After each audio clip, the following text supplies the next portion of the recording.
Bonjour tout le monde! Alors, Nathalie et moi avons décidé de vous faire bouger un petit peu, de vous faire une petite vidéo de pilates au sol. On pourrait dire que c'est un pilates régulier. Alors, amusez-vous, ayez du plaisir et surtout, allez selon vos limites. Donc, on va commencer avec l'exercice Mermaid. Nathalie, je te laisse la parole. Bien sûr. Alors, pour ceux qui sont pas, qui ont de la difficulté à s'asseoir comme Martine, avec les hanches croisées comme ça, les jambes croisées comme ça dans des rotations internes, externes, vous pouvez vous mettre sur les genoux. Donc, s'il y a des douleurs au dos ou des difficultés dans les raideurs de hanches ou peu importe, on s'installe ici sur les genoux, on s'assure d'avoir le bas du dos bien allongé, le pubis vers le nez, la colonne bien longue. Alors, on y va, on va prendre une bonne inspiration ici, on crée de l'espace entre les vertèbres. Et on expire. Et on reprend la position de départ. Inspire.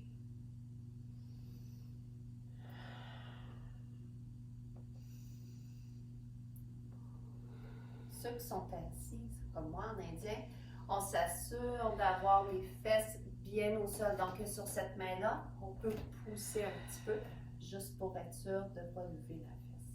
Je pense qu'on y va de l'autre côté, Nat? On y va de l'autre côté.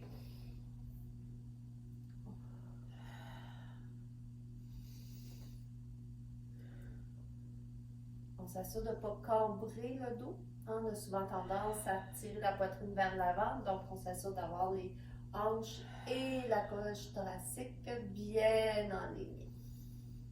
Dernière fois.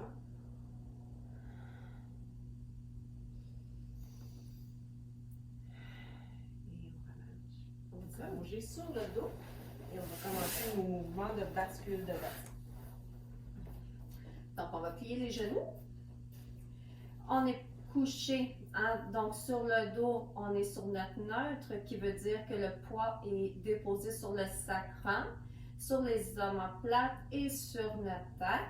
On s'assure d'avoir la cage thoracique et le bassin bien aligné, de ne pas être comme ça ici avec un espace, là, le dos tout cambré. Alors on est bien positionné, nos abdos sont quand même actifs. Et on peut avoir les jambes collées ou largeur des hanches.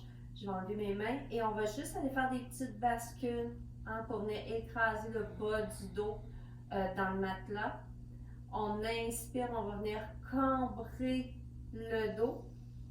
Et à l'expire, on vient écraser les vertèbres. C'est un petit mouvement.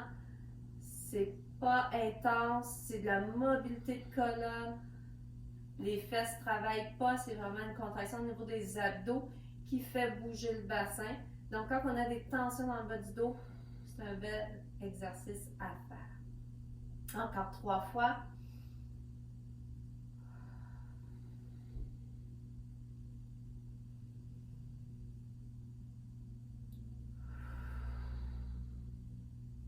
Et le dernier, avant qu'on passe pour enchaîner avec le pont. Donc, on revient sur le neutre. Les pieds, on rapproche les talons un petit peu des fessiers. Encore une fois, on peut avoir les jambes collées, plus difficile, ou largeur des hanches, ce qui ne veut pas dire non plus cette largeur-là. Hein, c'est pas gros largeur des hanches. Donc, les mains le long du corps, on inspire. À l'expire, on bascule le bassin comme on vient de faire. On contracte les abdos, on soulève les fessiers, suivi de chacune de nos vertèbres. On presse dans les talons, on contracte les fessiers, ça va nous permettre de venir ouvrir ici dans nos fléchisseurs. On n'a pas le dos cambré, on inspire et à l'expire, on dépose lentement et doucement en poussant les fesses vers les talons comme si on voulait allonger la colonne vertébrale. On fait ça encore 3 autres fois. On inspire, expire. Assurez-vous de tirer le nombril vers la colonne pour vraiment bien activer les abdos profonds. Parce que oui, on pousse dans les cuisses et les fesses, mais on utilise les abdos aussi pour faire cet exercice-là. Beaucoup de stabilité de bassin et mobilité lombaire.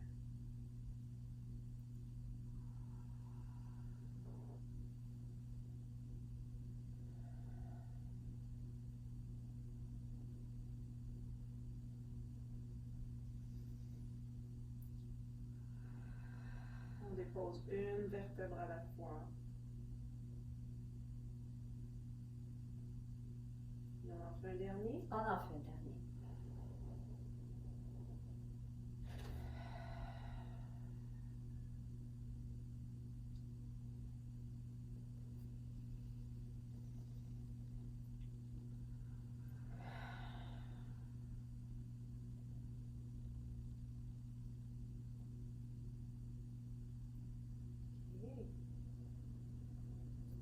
On enchaîne avec une petite série d'abdominaux. Donc, on va emmener une jambe en table à café, l'autre jambe en table à café, et on y va avec les pistons. Donc, on a notre poids bien déposé sur le sacrum, le dos n'est pas cambré. Si vous avez le dos qui cambre, par manque de force au niveau de la scène abdominale, vous déposez un pied au sol, super important. Ici, c'est le ventre qui travaille, pas le dos. Donc, on amène nos deux jambes en table à café si notre force abdominale nous le permet, sinon on dépose le pied au sol. En expirant, on va descendre la jambe droite en premier. Le genou reste fléchi, c'est une ouverture au niveau de la hanche et on ramène. J'expire, j'inspire.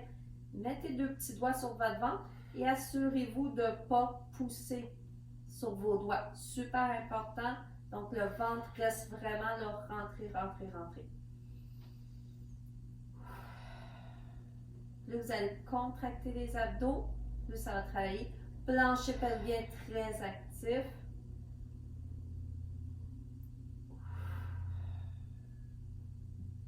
Ça va aussi nous éviter de sursolliciter les fléchisseurs de hanches. Alors, en activant bien les abdos profonds, les jambes flottent plutôt que de s'agripper aux fléchisseurs de hanches. Dernière fois de chaque côté.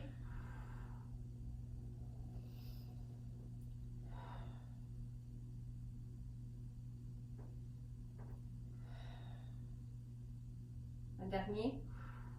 Comme dans nos cours, hein, on en fait, on en fait, on en fait. OK. Prochain, on va aller faire ce qu'on appelle, je le sais juste en anglais, bent knee fall out, donc les genoux qui tombent.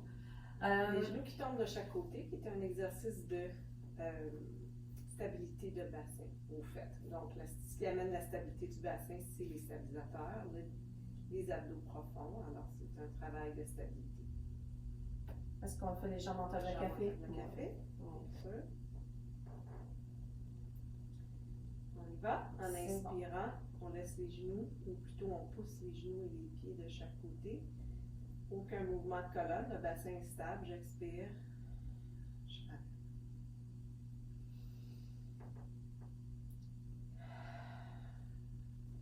Faites attention ici pour ne pas venir tricher en laissant les côtes ouvrir, hein, ce que je dis souvent dans les cours, hein, quand les côtes partent à fleurir au soleil, donc on les garde là, vraiment là, en lien avec le bassin.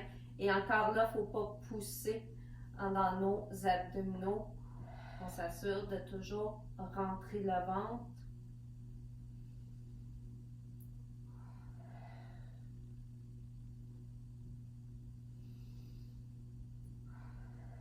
Imaginez que vous avez un ballon entre les deux jambes et que vous devez le presser. Donc, on y va avec cette intention-là de fermer les jambes comme si on avait un ballon. Un dernier, Nat? Oui. Et on va déposer un pied à la fois au sol et on va enchaîner avec chest lift. Donc, alors, je vais cuer la respiration. Puis on va suivre, on va bouger avec notre rythme de respiration. Alors, les mains derrière la tête. On commence par prendre une bonne inspiration ici. Et en expirant, on soulève la tête, les épaules se soulèvent du tapis.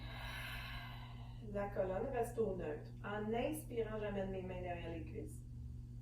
Et en expirant, je monte un peu plus haut en tirant sur mes cuisses et je trouve dans mon ventre. Je ramène mes mains derrière la tête en gardant la hauteur et je redescends.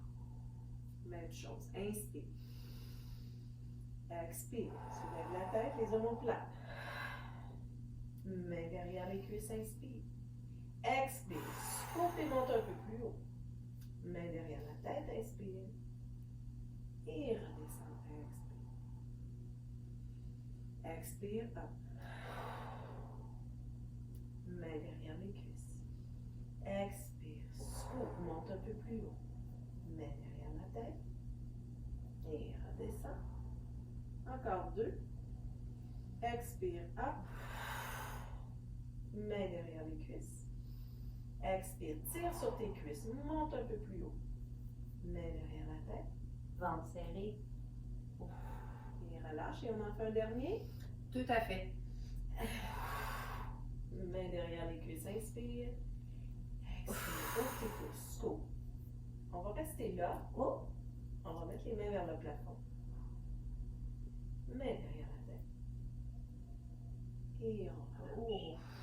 OK. I love that one. Okay. Good. On y va avec les obliques maintenant. Donc, moi, je vais le faire les pieds au sol. Donc, on peut mettre nos pieds largeur des hanches. Nathalie va faire une variante plus avancée. Alors, à vous de choisir ce qui est le bon niveau pour vous.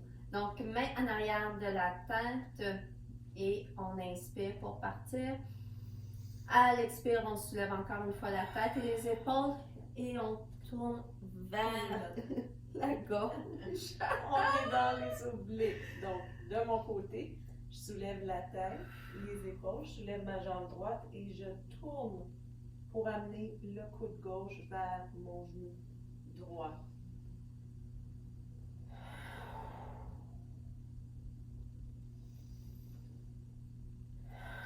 Pensez de tourner la cage thoracique. Alors, c'est la côte que je tourne vers ma hanche sans que le bassin bouge.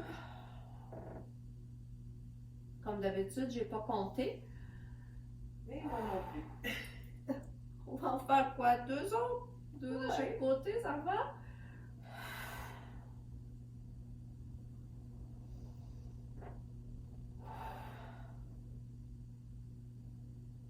Excellent. Et on va se faire un beau petit câlin. Oh, un autre. OK. Go, go, go, go, go. C'est beau. On va enchaîner avec sideline. Donc, sur le côté, on va travailler les jambes, les fesses. Donc, encore une fois, Nathalie va démontrer une version avancée et moi, la version un petit peu plus facile. Alors, on peut se coucher comme ça ici, les jambes bien allongées. On se couche sur notre bras, on peut avoir ou le bras plié comme ça ici aussi. Ce qui est important quand vous êtes positionné de ma façon, c'est d'avoir ici un petit creux si on veut. De ne pas être écrasé dans le matelas, mais de faire travailler nos obliques. Les talons sont bien collés. Fait que si vous êtes comme ça, c'est que vous avez les hanches pas à bonne place. Donc les talons bien alignés, un par-dessus l'autre. Nathalie, je te laisse expliquer ta position. Ici, on va le faire sur les genoux. OK? Donc, version avancée sur les pieds. On va le faire sur les genoux, qui est un petit peu plus avancé que comme Martine. Coude directement sous l'épaule. En expirant, vous allez pousser en activant les obliques le bassin vers le plafond. Et on va garder les muscles du centre bien actifs ici. La jambe du dessus s'allonge. Et on peut juste tout simplement amener la main sur la hanche. On inspire ici. Pour le premier mouvement, on y va, on expire et on monte vers le haut. Et revient. Expire. Donc, mon centre, mon corps ne devrait pas bouger du tout. Il n'y a pas de mouvement comme ça. OK? On garde les obliques bien actifs. Même chose pour moi ici. Donc, il n'y a rien qui bouge en haut. Donc, on a le bassin. Si vous levez la jambe trop haute, ce qui va arriver, c'est que vous allez ici perdre votre neutre. Alors, la jambe ne lève pas trop haut. Vas-y, Nat. On suggère environ 6 à 8 de chaque exercice. Le prochain, je m'en viens ici, la jambe parallèle. Je flexe ma cheville et j'amène ma jambe loin devant. Et expire, pointe. Flex, inspire. Expire. On fait attention pour ne pas cambrer le dos quand on vient à l'arrière.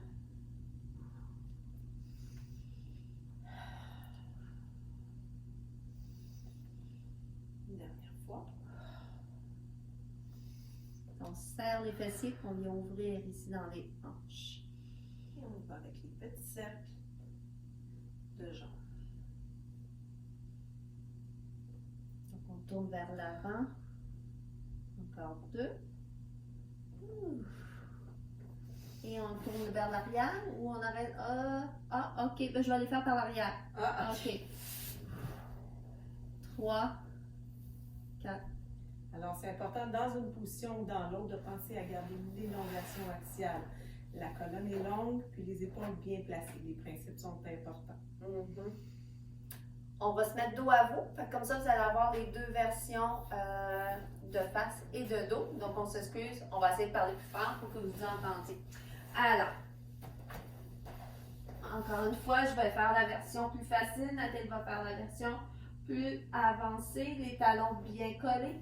On s'assure d'avoir les hanches bien une par-dessus l'autre et d'être enlignés bien droite, comme si on était adossé à un mur. Donc, Nathalie, est-ce que tu es prête? Oui. C'est bon. Et on lève la jambe. Le ventre est serré. Les fesses sont contractées.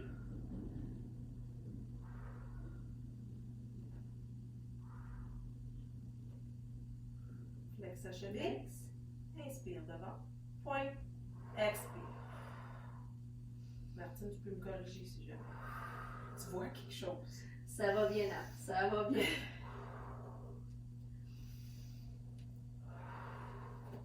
C'est moi qui perds l'équilibre, c'est moi qui ai la version la plus facile.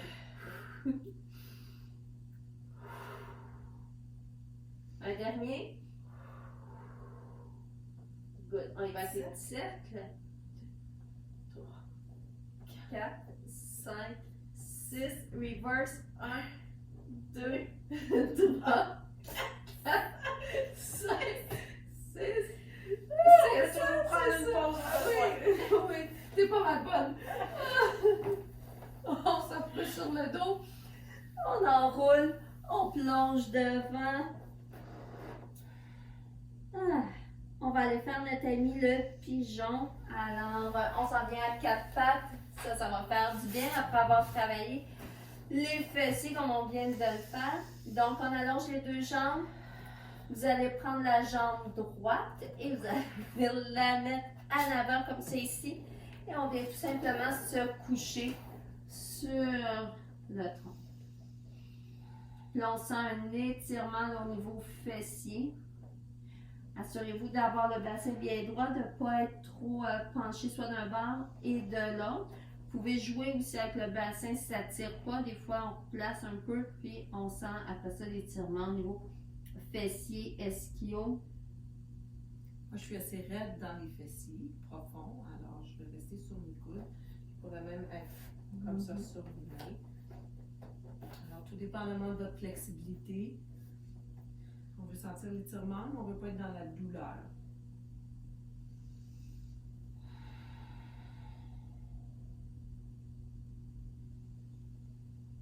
Et on va changer. Donc, on peut soit se mettre en planche pour changer ou tout simplement se mettre à 4 pattes, comme vous voulez. Et on amène l'autre jambe.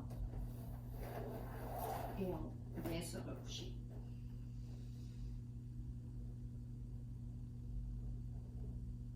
Il y a toujours un côté qui tire plus que l'autre. C'est normal. On n'est pas des robots. On est humain. Alors, ça tire plus, ça travaille plus, c'est juste normal.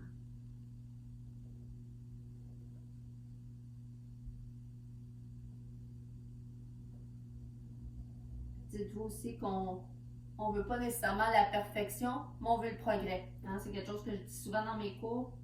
Le but, c'est de s'améliorer, de faire de notre mieux. Et là, on va aller tirer les mollets. On va aller dans le V inversé. Donc, on peut soit revenir à 4 pattes ou en planche et venir tout simplement pousser les fesses vers le ciel. Encore une fois, on pousse dans les mains. Hein? On ne vient pas s'écraser dans nos épaules. On pousse le plancher loin de nous. Et on va aller marcher pour venir vraiment travailler là, dans l'étirement des mollets. On va travailler les orteils, les chevilles. La tête, elle est sans tension dans le cou, dans la nuque. Donc, laissez là, vraiment la tête entre vos deux mains. N'essayez pas de regarder devant. Une dernière fois. Et on va venir se coucher à plat ventre pour aller dans le swan. Alors Nathalie, je te laisse cuer pour l'autre exercice. OK. Alors, les mains de chaque côté de la poitrine. Le front va être au sol et on va s'assurer de tirer le nombril loin du tapis. Dans le swan, vous voulez dégager vos épaules et vous voulez avoir de l'espace entre chacune de vos vertèbres. Alors, c'est important d'allonger la colonne, de ne pas faire d'hyperextension, ni lombaire, ni cervicale. OK? Donc, front au sol, je tire mes coudes vers le tapis, vers mes pieds, j'ouvre bien mes épaules. Et moi, je suggère d'inspirer pour allonger davantage. Je pousse dans mes mains et je soulève la tête, le haut du corps et je m'assure de garder le nombril vers la colonne. Et je vais redescendre en expirant. Même chose.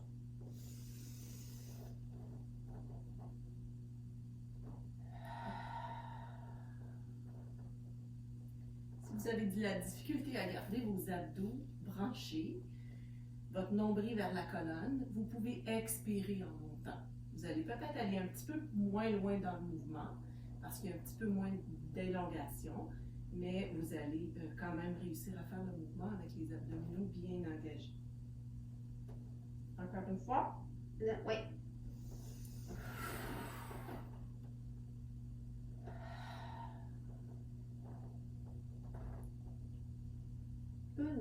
On enchaîne avec une petite pause de l'enfant avant d'aller faire quadrupède.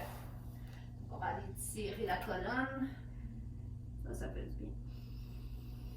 Laissez le temps, prenez des bonnes respirations. On gonfle le tronc, la cage thoracique, le ventre. On sent le bas du dos qui s'étire, qui s'allonge. Et on revient se positionner à quatre pattes. Donc, Nathalie, je te laisse expliquer pour le quadrupède. OK. Alors, pour le quadrupède, on veut avoir la colonne au neutre. Ni en flexion, ni en extension, mais au neutre. La façon dans laquelle on veut respirer et connecter nos abdos, c'est de...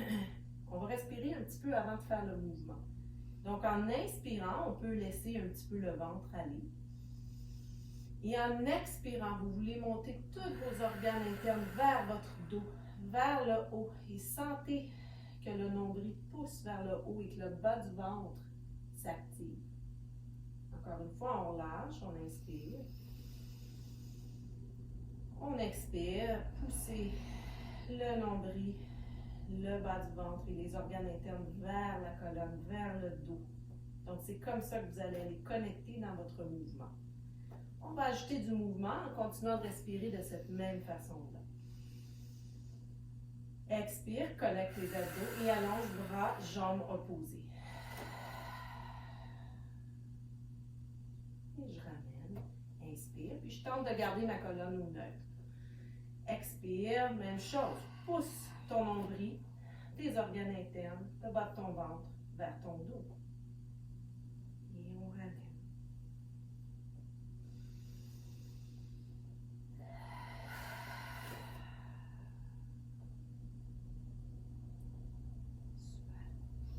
De stabilité et d'abdos profonds.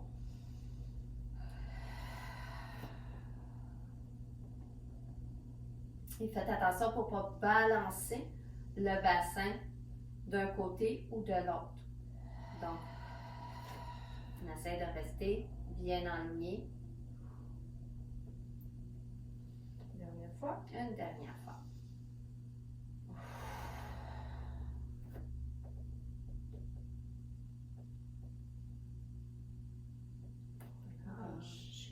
Petite pause de l'enfant. Et on va enchaîner avec une belle planche sur les coudes. Alors, on va venir déposer les coudes au sol. Et on peut la faire soit sur les genoux ou sur les orteils. Donc, libre à vous. Encore une fois, la respiration que Nathalie vient d'expliquer s'applique très bien dans la position de la planche. Et on va tenir pour au moins 5 bonnes respirations. On fait attention de ne pas casser le cou.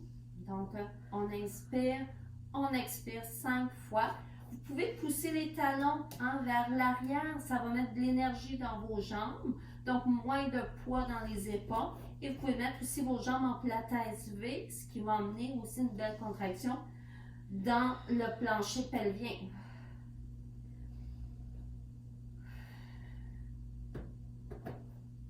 On est à 5 respirations, Nat? Oui. Petite pause de l'enfant. Et on va y retourner une dernière fois. Et on revient encore une fois sur les coudes. On peut être sur les genoux ou sur les orteils. Les pieds en pilates V, ça nous donne de l'énergie dans les jambes. On pousse dans les talons.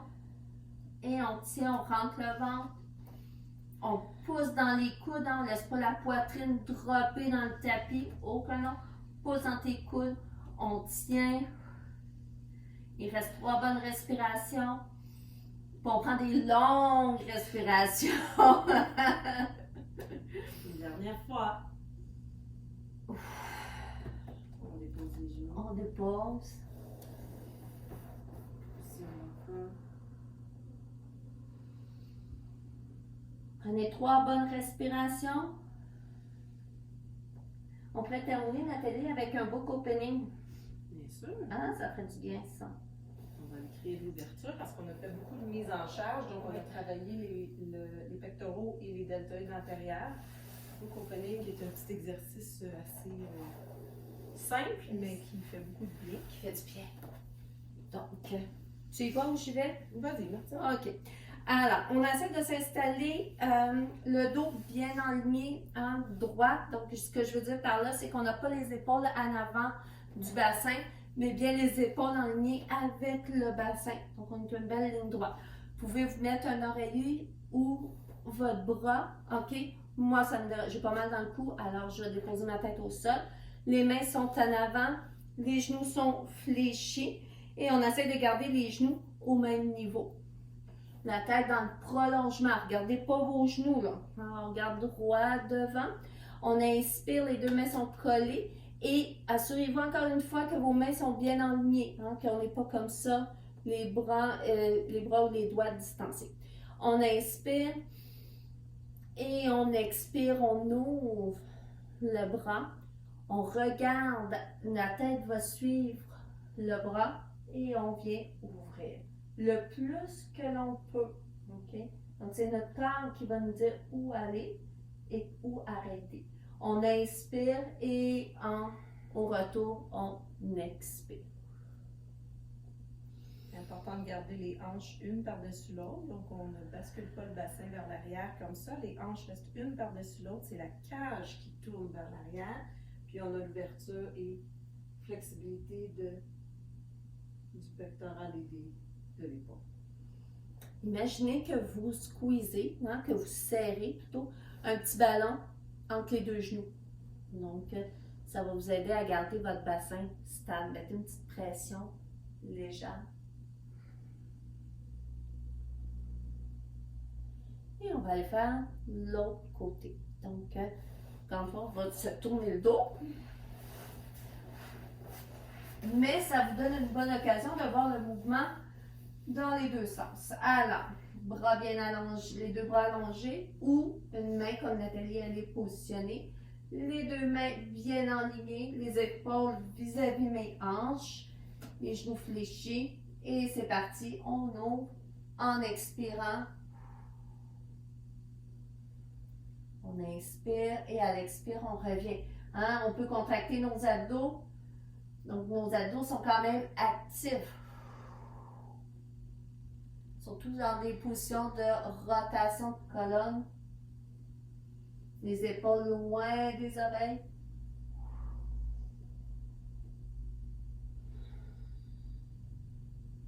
Dernière fois.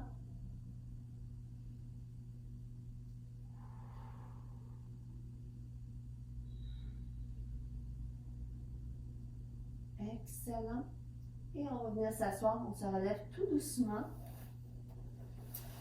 Et ça termine notre belle vidéo. Merci beaucoup tout le monde. Donc, et à bientôt pour une prochaine vidéo qui va poursuivre bientôt. Merci. Merci.